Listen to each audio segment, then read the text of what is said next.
Bismillahirrahmanirrahim. Assalamualaikum warahmatullahi wabarakatuh. Selamat bertemu kembali. Semoga kita semua senantiasa berada dalam keadaan sehat walafiat. Bertemu kembali dengan saya, Lilis Nurteti. Pada video kali ini, saya akan menyampaikan tentang konsep pertumbuhan dan perkembangan peserta didik. Kenapa kita harus mengetahui berbagai hal yang terkait dengan perkembangan peserta didik, diantaranya ada beberapa hal yang tentunya menjadi keuntungan kita semua. Tetapi sebelumnya yang akan dibahas pada video kali ini pertama berkaitan dengan tujuan bagaimana mempelajari perkembangan peserta didik, kemudian yang kedua alasan mempelajari perkembangan peserta didik, yang ketiga bagaimana pengertian tentang pertumbuhan dan perkembangan. Kemudian ciri-ciri pertumbuhan dan perkembangan kaitannya dengan peserta didik, prinsip-prinsip perkembangan peserta didik, dan tentunya yang terakhir fase-fase perkembangan peserta didik. Ya, dengan kita mempelajari perkembangan peserta didik tentunya ada beberapa hal yang akan kita peroleh ya. Beberapa keuntungan yang akan kita dapatkan. Pertama bahwa kita akan mempunyai ekspektasi yang nyata tentang anak begitu juga remaja. Dari psikologi perkembangan akan diketahui pada umur berapa anak mulai bicara, kemudian juga mulai berpikir abstrak. Nah, hal tersebut merupakan gambaran umum yang tentunya terjadi pada kebanyakan anak. Selain itu, akan diketahui pula berapa umur anak tertentu akan memperoleh keterampilan perilaku, begitu juga mungkin emosi khusus. Kemudian yang kedua, pengetahuan tentang psikologi ya, ataupun perkembangan peserta didik tentunya akan membantu kita dalam merespon ya sebagaimana mestinya pada perilaku tertentu dari seorang anak. Misalnya bila seorang anak usia SD tidak mau sekolah karena diganggu oleh temannya, apa yang harus tentunya dilakukan oleh guru ataupun orang tua? Bila anak selalu ingin merebut mainan temannya, apakah dibiarkan saja? Nah, dalam kaitannya tentang perkembangan anak di sini akan membantu dalam ilmu itu sendiri menjawab berbagai pertanyaan dan menunjukkan sumber-sumber jawaban serta pola-pola anak mengenai perasaan, pikiran, atau bahkan perilakunya. Kemudian yang ketiga, pengetahuan tentang perkembangan anak diharapkan dapat membantu mengenali berbagai penyimpangan dari perkembangan anak yang normal. Misalnya bila anak berumur 2 tahun belum berceloteh misalnya, atau belum banyak berbicara, apakah dokter atau guru harus mengkhawatirkannya? Kemudian bagaimana bila hal itu terjadi pada anak yang berumur 3 atau 4 tahun? Apa yang perlu dilakukan misalnya bila seorang remaja umur 15 tahun tidak lagi berangkat sekolah ya, karena ada keinginan yang berlebihan, misalnya ingin menunjukkan sesuatu, bagaimana menunjukkan sikap jagoannya. Nah, jawaban ini akan lebih mudah diperoleh apabila kita mengetahui apa yang biasanya terjadi pada anak begitu juga remaja. Kemudian yang keempat atau yang terakhir, dengan mempelajari perkembangan peserta didik di sini akan membantu memahami paling tidak diri sendiri. Di sini akan secara terbuka bagaimana mengungkapkan proses pertumbuhan, begitu juga perkembangan.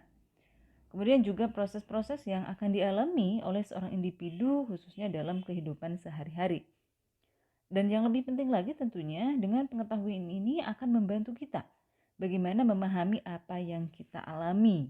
Misalnya, mengapa masa puber diri kita misalnya lebih awal atau bahkan lebih lambat dibandingkan dengan teman-temannya yang lain, atau mengapa ya kita mengalami masa pubertas lebih akhir dibandingkan dengan teman-teman yang lainnya misalnya ya. Banyak saya kira hal yang tentunya yang menjadi alasan kenapa kita harus mempelajari khususnya perkembangan peserta didik. Nah, selanjutnya kenapa sih kita juga perlu mempelajari perkembangan peserta didik? Pertama, bahwa dengan mempelajari perkembangan peserta didik ya, karena Di antaranya masa perkembangan itu merupakan sesuatu yang sangat cepat ya. Pada anak terjadi pertumbuhan-pertumbuhan yang cepat dibandingkan dengan perubahan-perubahan yang dialami oleh makhluk atau spesies lain ya. Perubahan fisik misalnya, pada tahun pertama lebih cepat dibandingkan dengan tahun-tahun berikutnya. Hal yang sama juga terjadi pada perubahan yang menyangkut misalnya interaksi sosial, perolehan dan penggunaan bahasa, kemampuan mengingat, serta berbagai fungsi yang lainnya. Kemudian yang kedua, pengaruhnya lama ya.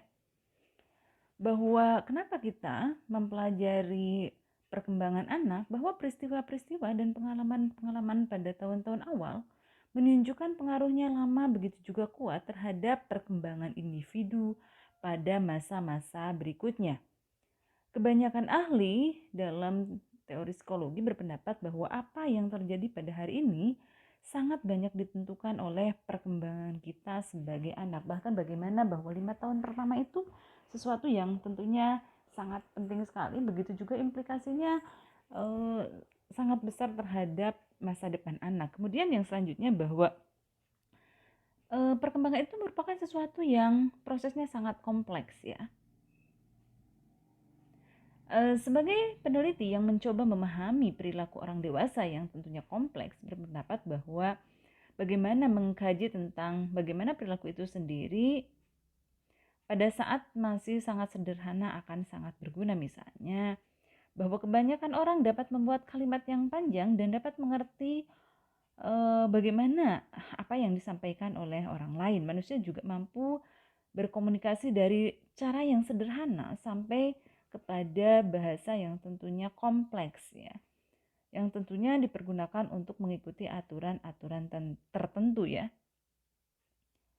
Kemudian yang selanjutnya, anak juga mampu membentuk kalimat yang hanya terdiri atas satu atau dua kata. Nah, kalimat ini muncul dengan mengikuti aturan yang diajarkan tentunya oleh orang dewasa. Yang keempat, bahwa bagaimana itu bisa nilai itu diterapkan, nilai yang diterapkan. Kebanyakan ahli psikologi, khususnya psikologi perkembangan, di sini melakukan berbagai penelitian, begitu juga dalam laboratorium, dan seringkali mengkaji pertanyaan yang sifatnya teoretis berdasarkan hasil penelitiannya. Produk-produk penelitian ini kadang-kadang dapat diterapkan juga dalam dunia nyata, misalnya penelitian tentang tahap awal perkembangan sosial yang secara relevan berkaitan dengan bagaimana orang tua tentang peranannya dalam kehidupan sehari-hari. Nah, percobaan tentang strategi pemecahan masalah pada anak akan memberikan informasi yang tentunya berharga mengenai bagaimana metode mengajar yang seharusnya. Dari hasil penelitian begitu juga pengkajian secara teoritis dapat secara langsung atau tidak ini mempengaruhi pola pendidikan begitu juga pengajaran. Kemudian yang selanjutnya,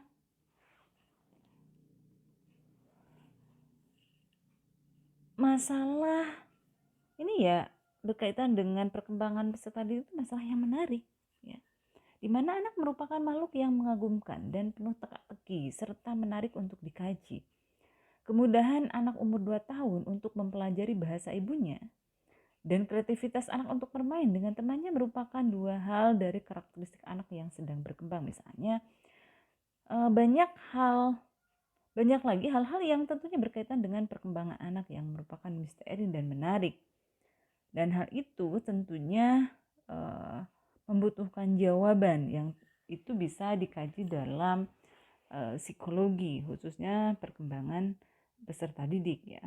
Nah, selanjutnya yang akan kita kaji apa sih yang dikatakan dengan pertumbuhan dan perkembangan. Berkaitan dengan konsep pertumbuhan dan perkembangan, para ahli dalam berbagai referensi mempunyai pengertian yang bermacam-macam ya. Di antaranya bahwa pertumbuhan itu sendiri berkaitan dengan perubahan ya. Perubahan yang sifatnya kuantitatif ya. Di mana pertumbuhan lebih kepada hal-hal yang bersifat fisik ya. Atau ya bersifat kuantitas, lebih kepada jumlah ya. Pertumbuhan di sini menunjukkan perubahan atau penambahan secara kuantitas ya. yaitu penambahan dalam ukuran besar, tinggi, ya. Kemudian juga dari kecil menjadi besar, ya. Dari kecil menjadi besar, dari kurus menjadi gemuk. Nah, itu berkaitan dengan aspek-aspek fisik, ya. Pertumbuhan juga berkenaan dengan penyempurnaan struktur, ya. Di mana di sini berkaitan dengan struktur fungsi tubuh-tubuh tertentu, begitu juga yang lainnya, ya. Nah, perkembangan itu lebih kepada perubahan yang sifatnya kualitatif, ya. Perubahan secara kuantitatif akan diikuti juga oleh perubahan dalam fungsi perkembangan itu sendiri, ya. Nah, berkaitan dengan perkembangan ini lebih kepada penyempurnaan dalam hal fungsi, ya. Kalau perkembangan itu lebih kepada struktur, ya. Nah, misalnya ketika anak berumur 1 tahun merupakan masa kematangan anak untuk misalnya bagaimana anak bisa berjalan, usia 6 tahun bagaimana kemampuan membaca, menulis, berhitung. Dan di sini tentunya ada perbedaan lain antara pertumbuhan dan perkembangan. Pertumbuhan sesuatu pada aspek tertentu akan berhenti atau berakhir, ya, apabila mencapai titik maksimal atau kulminasi, ya, dalam hal pertumbuhannya. Sedangkan perkembangan itu terus berlangsung sampai akhir hayat, ya. Jadi yang namanya pertumbuhan itu ada titik pencapaiannya pada suatu titik tertentu, ya. Nah, perkembangan juga merupakan pertumbuhan, ya, yang dialami oleh individu, ya, dari sejak masa konsepsi sampai meninggal dunia, ya. Pertumbuhan dimaksudkan sebagai perubahan dalam aspek jasmania seperti berubahnya struktur tulang, tinggi dan berat badan, proporsi badan. Nah, semakin sempurna jaringan saraf, begitu juga sejenis yang lainnya. Dengan kata lain, pertumbuhan itu lebih bersifat kuantitatif dan terbatas pada pola-pola perubahan fisik yang tentunya dialami oleh individu sebagai hasil dari proses pematangan. Sedangkan menurut Whit Harrington, dalam Harlock dinyatakan bahwa pertumbuhan dapat pula mencakup perubahan secara psikis kalau perubahan tersebut berupa munculnya sesuatu fungsi yang baru seperti munculnya kemampuan berpikir, ya, munculnya kemampuan berpikir simbolik, berpikir abstrak, atau munculnya perasaan birahi terhadap lawan jenis, ya. Singkatnya bahwa dalam pertumbuhan itu tercakup istilah perkembangan, namun tidak setiap perubahan dalam arti perkembangan merupakan pertumbuhan, dan pertumbuhan itu terbatas pada perubahan-perubahan yang bersifat evolusi atau menuju ke arah yang lebih sempurna, ya. Sedangkan perkembangan dapat pula mencakup perubahan-perubahan yang bersifat involusi atau penurunan, begitu juga perusakan menuju ke arah kematian, ya. Nah, dari berbagai definisi berkaitan dengan pertumbuhan dan perkembangan, kita bisa paling tidak membedakan. Pertama, yang namanya pertumbuhan itu berkaitan dengan perubahan fisik. Begitu juga peningkatan jumlah sel, ukuran, sifatnya kuantitatif. Dan ini berkaitan dengan tinggi badan, berat badan, ukuran tulang, begitu juga gigi, dan polanya bervariasi. Sedangkan pertumbuhan lebih bersifat pada hal-hal yang sifatnya kualitatif, ya, maturation, ya. Jadi ada kematangan, begitu juga sistematis, progresif, dan berkesinambungan.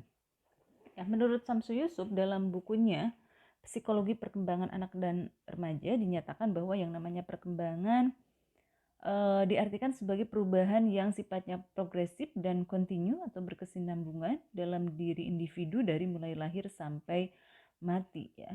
Sehingga dikatakan the progressive and the continuous change in the organism from birth to death, ya. Selain itu juga ada beberapa pengertian diantaranya bahwa yang namanya perkembangan merupakan perubahan yang dialami oleh individu atau organisme menuju tingkat kedewasaan atau kematangannya, dan itu berlangsung secara sistematis, progresif, dan berkesinambungan baik menyangkut fisik atau jasmaniah maupun psikis ya. Apa itu arti dari sistematis? Di mana sistematis di sini yang dikatakan perkembangan itu merupakan perubahan yang bersifat saling ketergantungan atau saling mempengaruhi ya antara bagian-bagian organisme baik itu fisik maupun psikis dan merupakan satu kesatuan yang harmonis, yang utuh tidak bisa dipisahkan ya. Sebagai contoh bahwa kemampuan berjalan anak seiring dengan matangnya otot-otot kaki dan keinginan remaja untuk memperhatikan jenis kelamin lain atau lawan jenis seiring dengan matangnya organ-organ seksual. Selanjutnya progresif ya. Itu berarti bahwa yang namanya perubahan terjadi bersifat maju, meningkat, mendalam atau meluas, baik secara kuantitatif maupun kualitatif. Sebagai contoh, terjadinya perubahan proporsi, begitu juga ukuran fisik anak, dari pendek menjadi tinggi, dari kecil menjadi besar, begitu juga perubahan pengetahuan, dari kemampuan anak yang sifatnya sederhana menuju yang kompleks ya. Selanjutnya berkesinambungan. Apa itu berkesinambungan? Di sini yang namanya perubahan itu pada bagian atau fungsi organisme berlangsung secara beraturan atau berurutan, tidak terjadi secara kebetulan atau loncat-loncat ya. Contohnya, untuk dapat berdiri seorang anak harus menguasai tahapan perkembangan sebelumnya, misalnya mulai dari bagaimana anak bisa merangkak, duduk gitu ya, berdiri akhirnya bisa berjalan ya. Nah itu. Oke, selanjutnya apa sih yang menjadi ciri-ciri pertumbuhan? Apakah ketika seseorang tumbuh begitu juga berkembang terjadi begitu saja? Tentu ada ciri-ciri tertentu.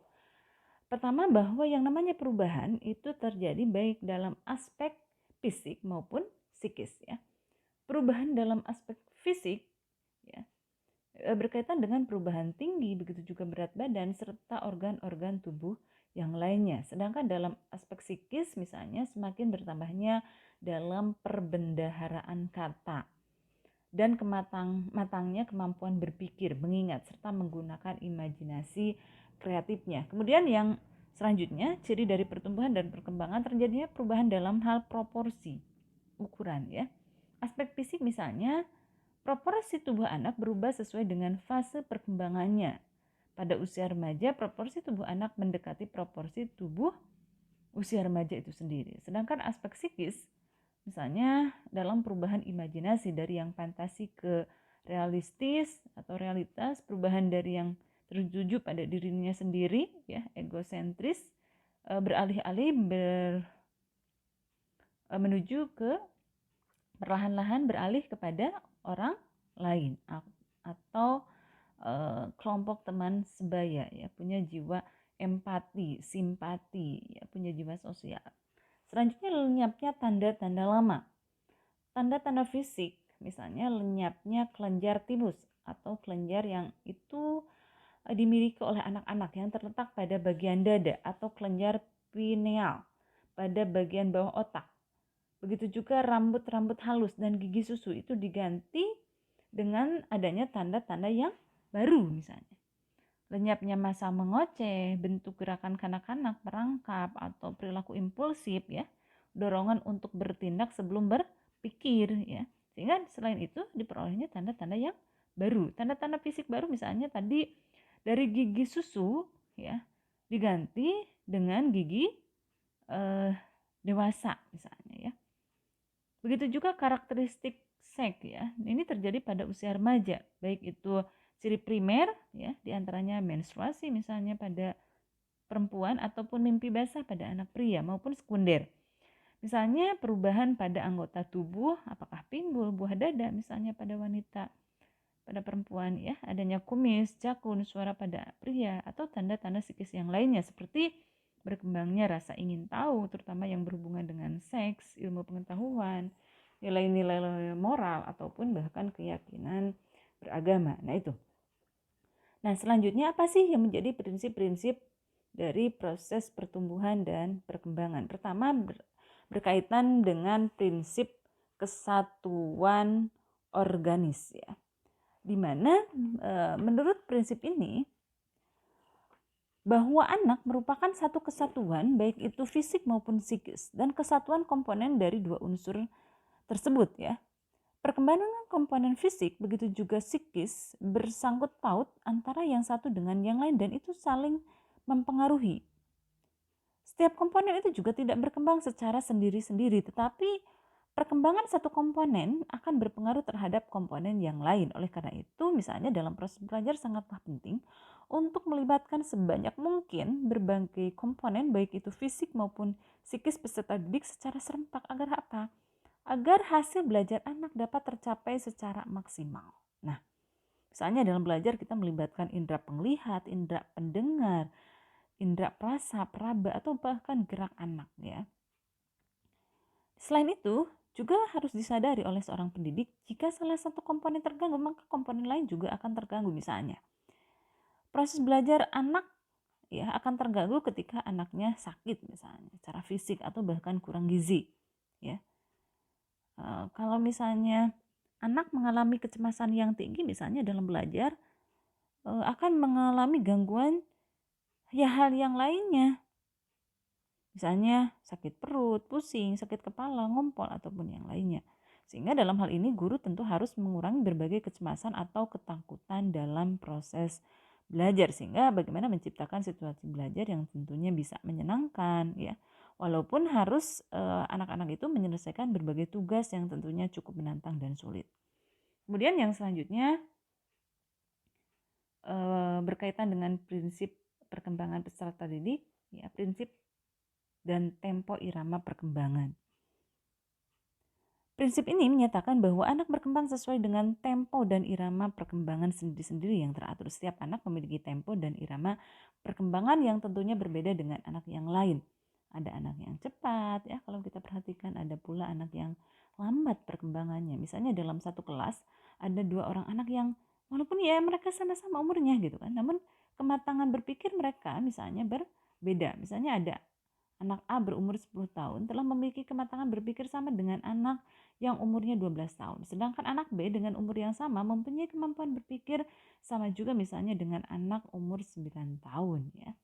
Nah, oleh karena itu anak A lebih mudah memahami dan mengerti pelajaran dibandingkan dengan anak B. Nah, tempo dan irama perkembangan anak ini juga ditentukan oleh 2 faktor. Pertama tentunya faktor bawaan atau potensi dasar. Kemudian yang kedua faktor lingkungan. Makin tinggi potensi dasar anak, maka makin cepat dan cepat pula tempo dan irama perkembangan anak. Demikian pula sebaliknya. Makin rendah potensi dasar yang dimiliki anak, maka tempo dan irama perkembangan anak pun semakin lambat ya. Nah, sehingga para ahli di sini berpendapat bahwa tempo dan irama perkembangan anak dipercepat oleh lingkungan dalam batas-batas tertentu atau bahkan sebaliknya ya. Sehingga bagaimana misalnya menciptakan lingkungan yang kondusif, memberikan gizi ya, stimulan ya, begitu juga kesehatannya harus diperhatikan. Kemudian yang ketiga, prinsip kesamaan pola ya. Di mana menurut prinsip ini bahwa anak sebagai manusia mengikuti pola umum yang tentunya sama dalam perkembangannya. Misalnya pada umumnya anak manusia dimanapun dan kapanpun pada umur 7 tahun dapat memasuki sekolah dasar dan mencapai kemampuan berpikir konkret. Anak umur 13 tahun telah memasuki masa pra-remaja, begitu juga siap memasuki sekolah menengah pertama. Nah, prinsip ini mempunyai beberapa implikasi khususnya dalam pelaksanaan pendidikan. Pertama, bahwa pada umumnya pendidikan dapat dilaksanakan secara klasikal terhadap anak yang berumur kronologis sama. Begitu juga dapat dilaksanakan keseragaman pendidikan untuk anak tingkat umur kronologis tertentu. Kemudian juga dapat disediakan alat-alat tertentu yang dapat dipergunakan dari generasi ke generasi berikutnya untuk anak yang tentunya sebaya. Kemudian prinsip kematangan. Jika anak telah matang untuk belajar, barulah ia dapat menjalani proses belajar. Misalnya, anak baru dapat mengikuti proses belajar di sekolah dasar kalau ia telah matang secara intelektual, emosional maupun sosial, sehingga juga bisa mengikuti tugas-tugas belajar di sekolah dasar. Nah, secara intelektual anak sekolah dasar dianggap telah matang kalau ia telah mencapai kemampuan berpikir konkret, sehingga dapat memecahkan masalah konseptual, begitu juga simbol-simbol pelajaran membaca, menulis, begitu juga berhitung. Nah, secara sosial emosi anak usia sekolah dasar juga telah dapat membina keakraban dengan misalnya teman sebaya, mengikuti aturan sekolah, atau bahkan memiliki kemandirian. Seorang anak yang tentunya belum matang sekolah dasar, namun dipaksa untuk mengikuti pelajaran di sekolah dasar, kemungkinan besar akan timbul dalam diri anak misalnya merasa dirinya gagal, tidak berdaya, atau bahkan yang lebih parah lagi, timbul perasaan tidak mampu belajar atau bahkan hilangnya kepercayaan dan kemampuan yang tentunya dimiliki oleh diri sendiri. Ya, nah ini. Sehingga bagaimana di sini juga tentu peranan orang-orang terdekat, begitu juga lingkungan, itu sangat berarti. Selanjutnya prinsip kontinuitas. Ya. Menurut prinsip ini bahwa perkembangan berlangsung secara terus-menerus dan berkesinambungan. Perkembangan pada periode awal mempengaruhi pencapaian, begitu juga perkembangan periode berikutnya. Andaikan tugas-tugas perkembangan pada periode awal dapat dicapai dengan sempurna, maka tugas-tugas perkembangan pada periode berikutnya akan diselesaikan dengan baik. Tapi jika perkembangan sebelumnya, begitu juga dengan tugas-tugas perkembangan tidak tercapai dengan sempurna, maka tugas-tugas perkembangan pada periode berikutnya akan sulit untuk diselesaikan. Bahkan mungkin ada kemungkinan tidak diperoleh sama sekali. Nah, oleh karena itu, bagaimana tugas pendidik di sini hendaknya berusaha untuk menghindari berbagai hal yang terganggu, khususnya berkaitan dengan tugas-tugas perkembangan. Begitu juga bagaimana mampu menciptakan kondisi yang memungkinkan tugas-tugas perkembangan bisa diselesaikan dengan sempurna pada setiap periode perkembangan tertentu. Ya, saya kira memang berbagai referensi berkaitan dengan prinsip-prinsip perkembangan, sebenarnya ini banyak, tapi pada intinya ya berkaitan dengan prinsip perkembangan khususnya anak sekolah dasar ya paling tidak ini gitu ya. Nah itu. Nah selanjutnya teman-teman mahasiswa berkaitan juga bagaimana sih tahap-tahap perkembangan peserta didik. Berkaitan dengan tahap-tahap perkembangan ini sendiri juga di sini berbagai referensi ataupun para ahli membagi bagaimana tahap perkembangan ini secara umum ya. Ini pada bukunya Harlock ada masa bayi, ini juga terbagi dua, mulai dari periode pranatal atau dalam kandungan, periode baru lahir, periode bayi. Kemudian masa kanak-kanak, anak 2 sampai 11 tahun. Kanak-kanak juga ada masa permulaan, ada pertengahan dan kanak-kanak akhir, kemudian masa remaja. Masa remaja paling tidak antara umur sampai 19 tahun. Di mana remaja juga ada remaja awal, tengah atau madya dan akhir ya. Kemudian masa pemuda yaitu 19 sampai 22 tahun ya. Kemudian juga masa dewasa, ada dewasa awal, dewasa pertengahan dan dewasa akhir ya. Nah, kemudian 81 tahun ke atas itu dikatakan sebagai masa tua atau masa senium. Nah, selanjutnya untuk memudahkan para ahli berkaitan dengan fase-fase perkembangan itu sendiri, mereka membagi menjadi beberapa periodisasi dalam hal perkembangan ya. Mereka ada yang perspektif dalam hal misalnya biologis, begitu juga mereka dalam hal didaktis dan dalam hal psikologis ya. Jadi untuk memudahkan bagaimana para ahli ini berkaitan dengan fase-fase perkembangan ya, mereka membagi berbagai fase itu sendiri dalam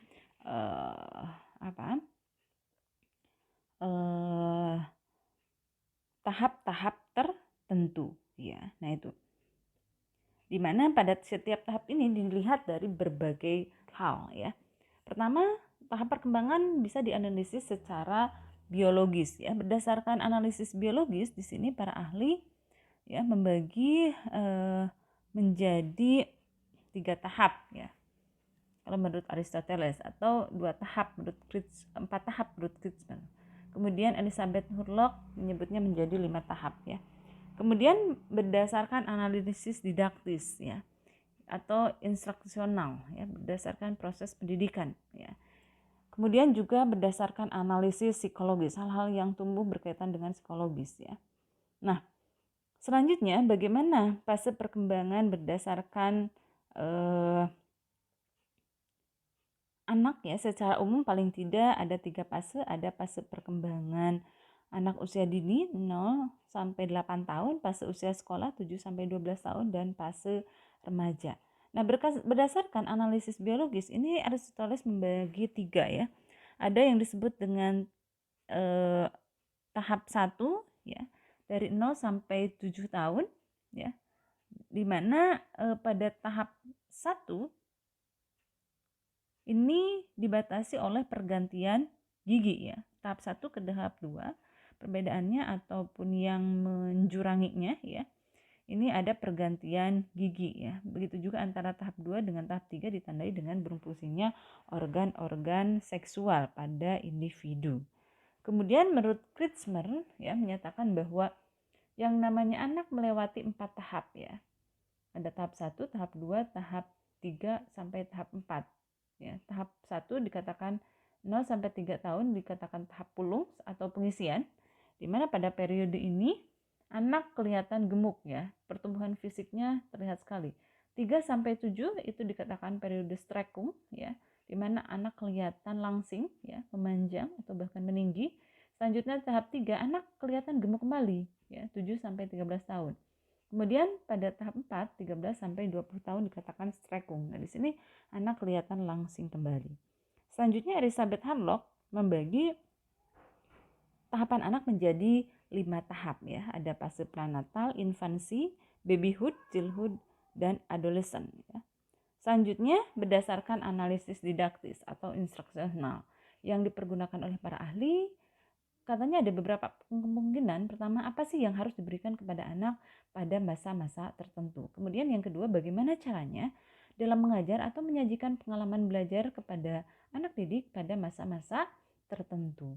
Kemudian yang ketiga, bagaimana bahwa kedua hal tersebut bisa dilakukan secara bersama-sama. Nah, berkaitan dengan hal tersebut, di sini para ahli diantaranya ada Comenius membagi tahapan perkembangan anak menjadi beberapa tahap ya. Pertama ada yang disebut sekolah ibu atau materna. Kemudian sekolah bahasa ibu, sekolah Latin, kemudian akademi ya. Itu sampai usia 24 tahun. Nah, pada setiap sekolah tersebut itu harus diberikan bahan pengajaran atau bahan pendidikan yang tentunya sesuai dengan perkembangan peserta didik. Begitu juga harus dipergunakan metode yang tentunya sesuai dengan tahapan perkembangan mereka. Selanjutnya, bagaimana bahwa masih dalam analisis didaktis ataupun tahapan didaktis, menurut Tresou, perkembangan paling tidak ada 4 tahap ya. Ada usia asuhan, begitu juga pendidikan jasmani dan pelatihan panca indera, pendidikan akal dan pendidikan watak atau agama. Selanjutnya kita lihat bagaimana analisis psikologis. Ya, menurut para ahli, kenapa mereka menyatakan tentang aspek psikologis ini sendiri sebagai landasan dalam menganalisis tahapan perkembangan. Nah, di sini para ahli mencari pengalaman-pengalaman psikologis mana yang khas bagi individu pada umumnya pada periode tertentu. Begitu juga mungkin indikasi-indikasi yang lain yang tentunya menunjukkan bagaimana individu tersebut berkembang. Nah, berdasarkan analisis psikologis, di sini bagaimana bahwa setiap individu itu mengalami berbagai kegoncangan, diantaranya kegoncangan psikis, dan itu dialami oleh semua orang. Karena itu dapat dipergunakan sebagai persiapan ya, perpindahan antara masa yang satu atau periode satu kepada periode yang selanjutnya. Nah, berdasarkan kegoncangan tersebut, para ahli di sini paling tidak membagi 3 periode atau masa. Ada periode lahir sampai masa kegoncangan pertama terlihat, yaitu antara tahun ketiga begitu juga tahun keempat. Kemudian kegoncangan tahap 2 ada kegoncangan pertama sampai kegoncangan kedua, itu bisa dilihat masa keserasian anak bersekolah. Kemudian dari kegoncangan kedua sampai masa remaja disebut masa kematangan ya. Nah, ini secara umum bagaimana kriteria dalam penahapan perkembangan masa usia prasekolah, usia sekolah dasar, sekolah menengah, dan usia mahasiswa. Nah, dari berbagai periode perkembangan itu sendiri, ya ini tidak lepas dari fase perkembangan itu tidak lepas dari berbagai proses, ya, baik itu proses kognitif, proses biologis maupun proses sosial. Dan ini terjalin secara cepat ya, teman-teman mahasiswa. di mana dalam analisis biologis ya di sini ada hal-hal yang sekiranya anak mengalami perubahan-perubahan dalam hal fisik ya. Ya, tentunya ini apakah gen yang diwarisi orang tua, perkembangan otak, penambahan tinggi berat badan, keterampilan motorik, atau perubahan-perubahan hormon pada masa puber. Nah, itu mencerminkan perubahan atau proses biologis dalam perkembangan. Kemudian ada perubahan kognitif, di mana meliputi perubahan yang terjadi pada individu mengenai pikiran, kecerdasan, bahasa, dan yang lainnya. Begitu juga perubahan sosial ya. Ini terjadi hubungan dengan orang lain, begitu juga perubahan dalam hal emosi, perubahan dalam hal kepribadian misalnya. Nah, ini anak mengalami setiap fase perkembangan, proses itu sendiri tidak bisa dipisahkan dan merupakan jalinan yang sangat erat, sehingga mulai dari anak pranatal, bayi, sampai akhirnya kanak-kanak mengalami fase perkembangan, begitu juga proses-proses tersebut ya. Oke, saya kira berkaitan dengan bagaimana perkembangan peserta didik ya, saya kira cukup sekian. Semoga apa yang dibahas hari ini bermanfaat untuk kita semuanya ya. Terima kasih teman-teman mahasiswa yang sudah mengikuti dan menyimak materi hari ini. Semoga bermanfaat untuk kita semuanya. Hasbunallahu wa ni'mal wakil. Assalamualaikum warahmatullahi wabarakatuh.